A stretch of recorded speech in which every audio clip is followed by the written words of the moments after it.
This is a volcanic pit crater, and it's one of the few examples of volcanic craters in the continental United States. I discovered these things just by looking at aerial footage. So I drove out to look at them one day.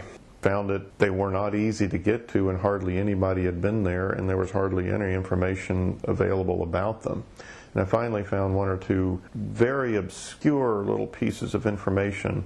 They said those are two pit craters, and their pit crater forms either by just an effusive, abrupt ejectment of all the very, very liquid magma, or it's a collapse under a flow. And when you look at it from a distance, the land is perfectly flat. All of a sudden, what's underneath collapses. They're found on Mars, I think, Venus. They're found on Earth, and in America, there's a handful. Now, this crater is about 2/3 of a mile across, and it's about 350 feet deep. And they say it's less than 2 million years old, which shows you how volcanically active the West is, and that we're all really just along for a very brief ride in an active and changing world. So when I went out and looked at them, of course owning a Jeep, my next thought was, can I get this Jeep down into the bottom of those? So the objective then became, well, we'll go get a watermelon and we'll see if we can, in a day, get ourselves to the bottom and safely get ourselves back out and have the watermelon at the bottom.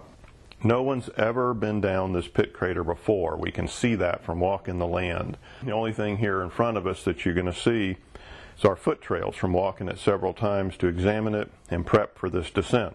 Now, fortunately for us, in one spot this pit crater's wall is either collapsed or it's eroded, and that gives us a good point of entry.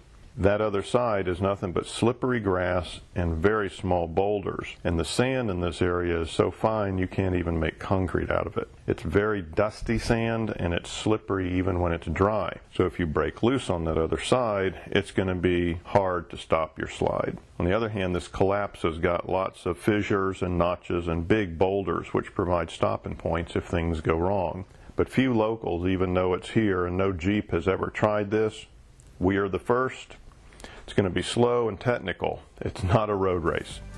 Let's get going.